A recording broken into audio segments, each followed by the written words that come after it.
In the quiet village of Umudike, a small orphan girl named Adaize lived with her aunt, Naneka.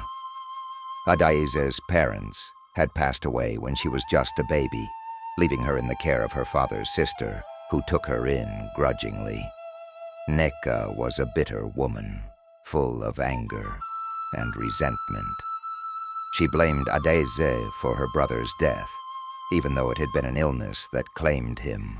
Adaize was always eager to help and full of smiles, but her aunt treated her poorly. Neka made her do all the housework.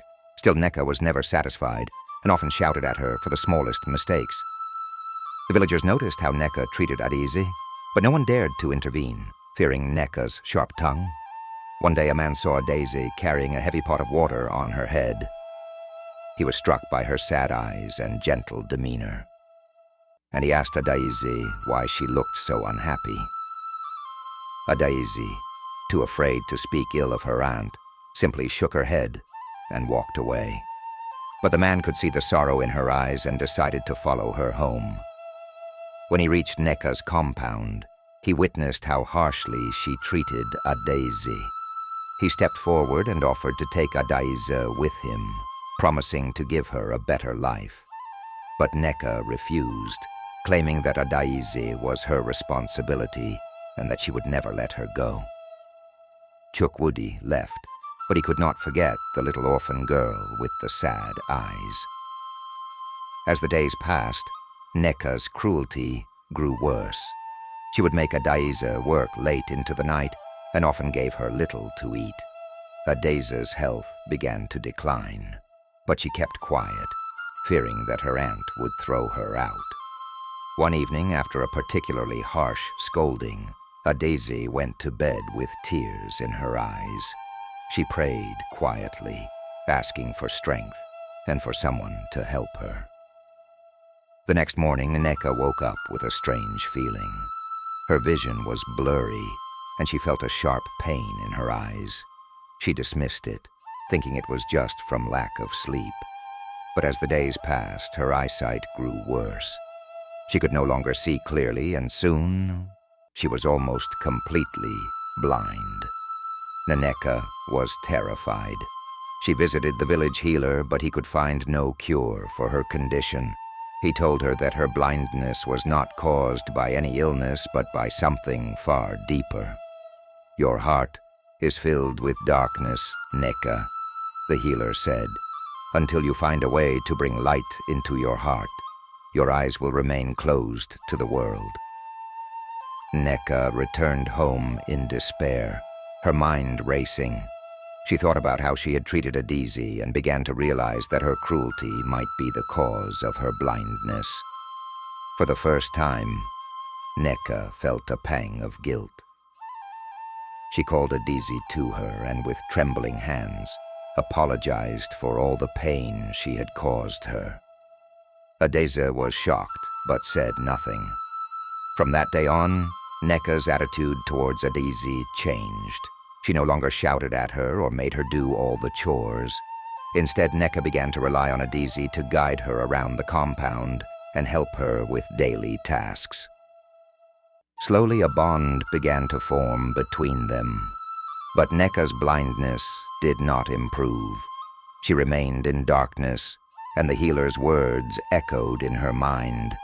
She knew that simply being kind to Adaize was not enough. She needed to make amends for the years of suffering she had caused. Neka decided to do something she had never done before. She began to treat Adaize like her own daughter, showing her love and care. The villagers noticed the change in Neka, and some even came to visit her, offering help. Neka accepted their kindness with humility, realizing how much she had isolated herself from the community. But despite her efforts, her sight did not return. One day, Adaize came home from the market with a small package. Inside was a simple pair of sandals, the first gift she had ever received. "I got these for you, Auntie," Adaize said softly. "I hope they will make it easier for you to walk around." Neka was touched by Adaize's gesture. Tears filled her eyes as she realized how much love Adaize had in her heart, despite everything she had been through. "Thank you, Adaize," Neka whispered, her voice choked with emotion. "I don't deserve your kindness." As the days turned into weeks, Nneka continued to care for Adaize, and in return, Adaize took care of her aunt. The bond between them grew stronger, and Nneka's heart began to feel lighter. She no longer focused on her blindness, but on the love and support she received from Adaize. One evening, as the sun was setting, Nneka sat outside with Adaize by her side. She closed her eyes, feeling the warmth of the sun on her face. When she opened them again, something miraculous happened. She could see a faint outline of the world around her. Nneka gasped, hardly believing her eyes. The darkness that had enveloped her for so long was beginning to lift. Nneka's sight continued to improve day by day, and soon she could see clearly again. The villagers were amazed, and word spread that Nneka had been cured. But Nneka knew that her sight had returned because of the love and forgiveness she had found in her heart. From that day on, Nneka vowed never to let darkness enter her heart again. She continued to care for Adaize as if she were her own child, and Adaize blossomed under her aunt's newfound love. The bond between them grew unbreakable, and the villagers admired the strength and courage of the little orphan girl who had changed her aunt's life forever. But there was still something lingering in the shadows, something that neither Nneka nor Adaize could have anticipated. As Nneka's sight returned, so did memories of her past, a past filled with secrets that had been buried deep within her. And with those memories came a new fear, one that threatened to unravel everything she had worked so hard to rebuild. Nneka began to have nightmares, visions of her brother's death, and a shadowy figure that seemed to follow her everywhere. She tried to dismiss them as mere dreams, but the fear in her heart grew stronger with each passing day. She couldn't shake the feeling that something or someone was watching her. One night, Nneka woke up in a cold sweat, her heart pounding. She heard a faint whisper calling her name. She looked around, but there was no one there. The whisper grew louder, more insistent, and Nneka felt a chill run down her spine. She knew she had to confront whatever was haunting her, but she was terrified of what she might find. As Nneka struggled with her fears, Adaize noticed the change in her aunt. She could see the fear in Nneka's eyes and tried to comfort her. But Nneka pushed her away, afraid of bringing Adaize into the darkness that was closing in on her. But Adaize was determined to help her aunt, no matter the cost.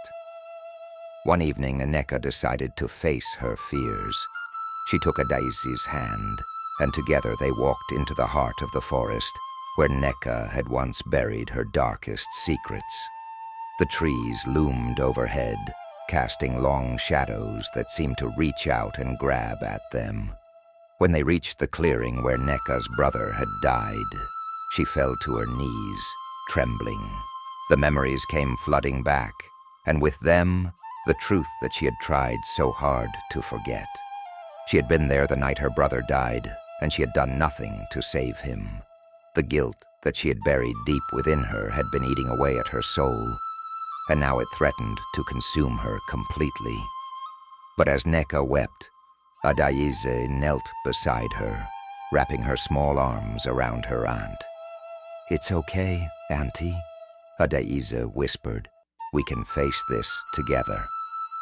And in that moment, Nneka was not alone. The darkness that had haunted her for so long began to fade, replaced by the light of Adaize's love and forgiveness.